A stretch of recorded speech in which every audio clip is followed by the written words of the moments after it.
What if the turret, the thing that makes a tank, was actually making it easier to kill? Germany figured that out in 1936. They stripped the turret off, dropped in a bigger gun, and built 11,300 of them for 20% less than a standard tank. By 1944, those vehicles had more kills than the Panther and Tiger combined. This is what they got right, and why nobody wants to admit it.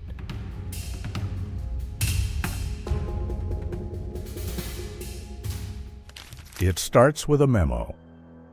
1935.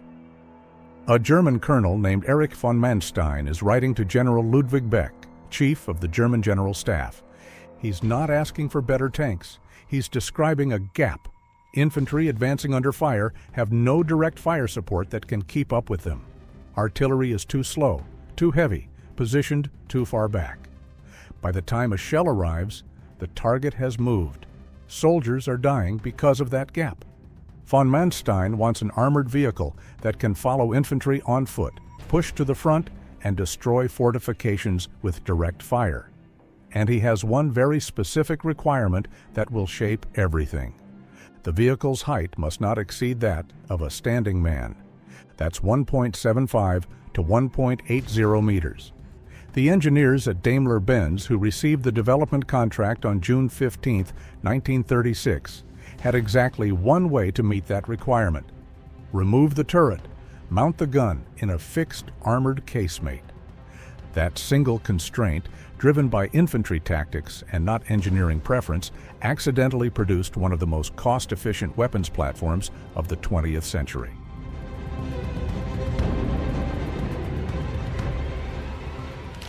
Here's the irony that nobody talks about.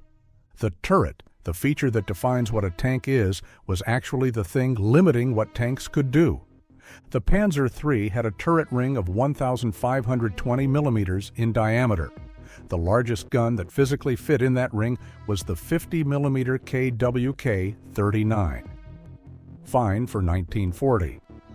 Obsolete by 1942 when Soviet T-34s started showing up in large numbers. Germany needed a 75mm gun in the field, and fast. The 7.5cm POC-40 existed. It was devastating. But it would not fit in the Panzer III's turret. The ring was too small. You couldn't make it work without redesigning the turret and the hull from scratch, which takes time and money Germany didn't have. So they put it in the casemate of the StuG III instead. Same chassis, same engine, same tracks, no turret to worry about. The gun dropped straight in. And that vehicle, the StuG III, outgunned the Panzer IV at the time it was introduced. A vehicle built on a lighter, cheaper chassis, without a turret, carrying a better gun than Germany's primary turreted tank. Now let's do the math on what that cost. The Panzer III AUSFM, 103,163 Reichsmarks. The StuG III AUSFG, 82,500 Reichsmarks. That's a 20% saving on a vehicle with 80 millimeters of frontal armor versus the Panzer III's 70 millimeters, a more powerful gun, and a profile so low that Tank Encyclopedia describes the M4 Sherman as nearly 3 meters tall, twice the height of the most common German armored vehicle, the StuG III. The Sherman stood 2.74 meters.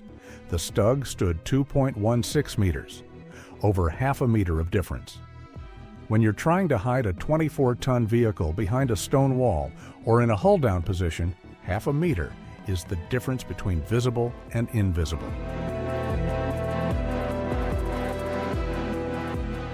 In a few minutes, we're going to look at specific engagements where that height difference produced kill ratios so one-sided they barely seem credible. One unit of 41 vehicles destroyed 221 enemy tanks. We'll break down exactly how. But first, the strangest part of this whole story. The StuG was designed for one type of warfare, and then history forced it into a completely different role, and it turned out to be even better at the second job than the first.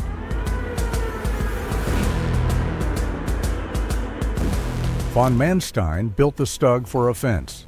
Follow the infantry, shoot the obstacle, move forward, and it worked. The StuG first saw combat in May 1940 in France. Crews praised it immediately.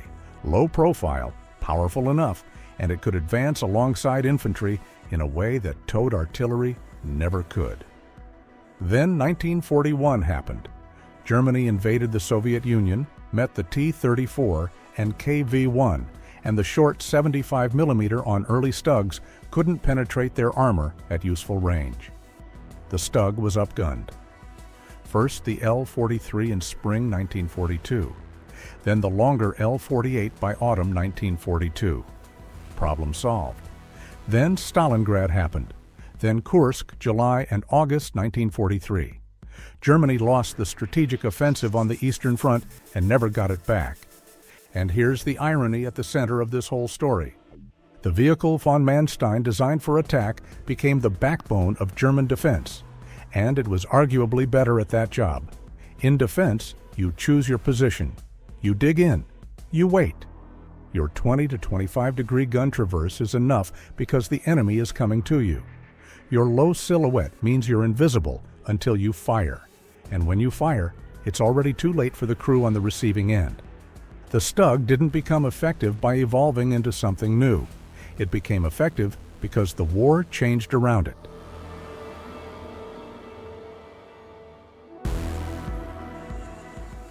Let's talk about what that looked like in practice. Kharkov, February 1943.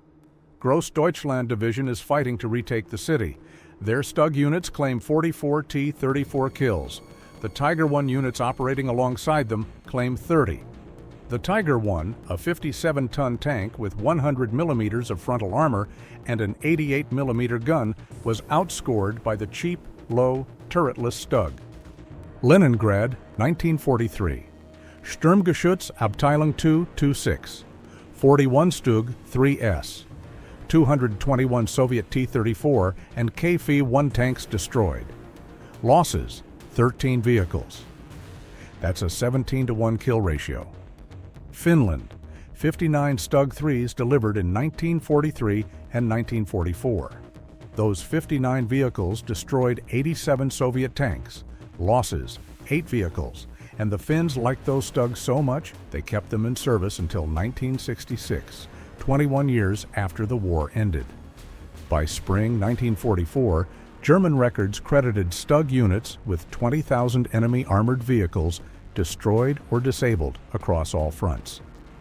Worth noting that wartime kill claims are always inflated to some degree across every army in every war. But even heavily discounted, these numbers are extraordinary. Here's the kicker. Most of those 315,280 rounds fired between December 1943 and May 1944 weren't even aimed at tanks. Only 16.3% targeted armored vehicles. The rest were infantry positions, bunkers, artillery emplacements.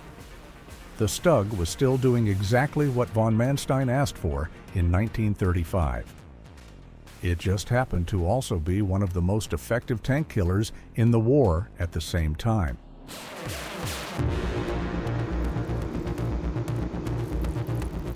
So if the StuG was this effective and this cheap, why didn't Germany build even more of them and fewer Tigers? The answer involves a general who kept trying to sabotage his own army's best weapon. And the reason he did it reveals a bias about turrets that still exists today.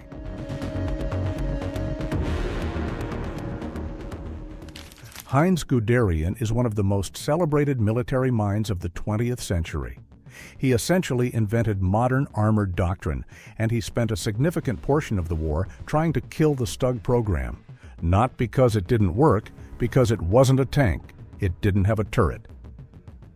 To Guderian, a vehicle without a turret was an artillery piece pretending to be armor, and he wanted the resources going to Panzer IV and Panzer V production instead. After the French campaign, he lobbied to cap StuG output. When he became chief of the German General Staff, he placed a personal production cap of 45 units per month on the StuG III. At the same time, the Wehrmacht was desperately short of armored vehicles on every front. Meanwhile, the production numbers told a different story. In 1942, Germany built 700 StuG IIIs and 2,150 Panzer IIIs. In 1943, they built over 3,000 StuG IIIs and just 22 Panzer IIIs. The factories had made their own argument. In November 1943, an Allied bombing raid hit the Alkett factory in Berlin-Spandau. StuG production dropped from 255 units in October to 24 in December. The Wehrmacht noticed immediately. Hitler personally approved the StuG IV on December 16th and 17th, 1943, just to fill the gap. And on December 23rd, 1943, German Army High Command issued a formal statement. Assault artillery is effective wherever it appears. It is, as a rule, decisive in combat. Guderian never fully won that argument. The StuG outlasted him.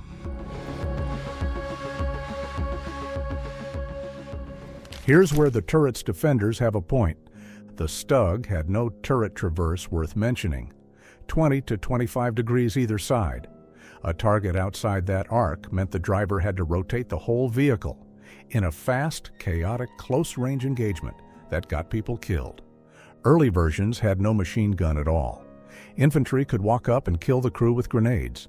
Crews begged for a solution. The MG-34 Shield was finally added to the AUSFG in late 1942. A coaxial MG-34 came standard in 1944. That problem existed for 4 years. And as Soviet armor improved, the StuG's margins got thinner.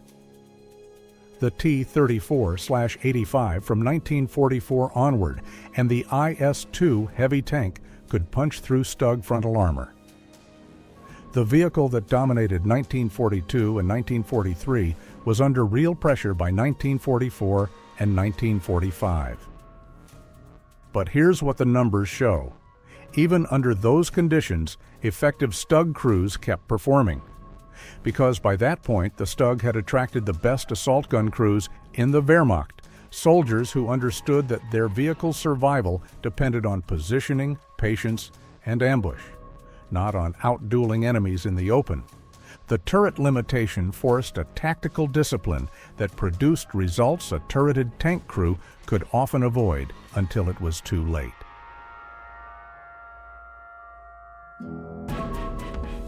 The last confirmed combat use of a StuG III was in 1967. Syria received StuG IIIs captured by the Soviet Union. In the Six-Day War, those vehicles went into action against Israel. A design born in 1936 was still fielded in combat 31 years later. And the principle never went away. Every modern casemate-mounted tank destroyer traces a direct line back to this idea. The Swedish Stridsvagn 103 was a turretless main battle tank fielded into the 1990s. Soviet and Russian designs, including the Su-100, ASU-85, and two S-25 Sprut, all follow the same logic. Lighter platform, fixed gun, lower cost, lower profile. The argument von Manstein made in 1935 keeps getting rediscovered. That, in specific contexts, the turret is the liability. It adds height, it adds weight, it limits the size of the gun you can carry, and it costs money that could buy you 3 more vehicles instead of 1. The StuG didn't win the war for Germany. Nothing could have done that by 1943. But it proved something that military engineers are still arguing about today. Sometimes the feature everyone assumes is essential is actually the thing holding you back.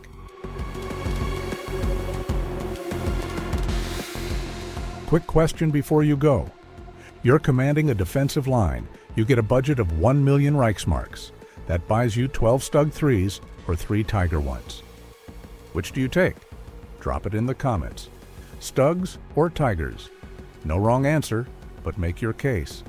And if you're new here, subscribe. It helps our channel and community grow and create more videos for you. See you on the next one.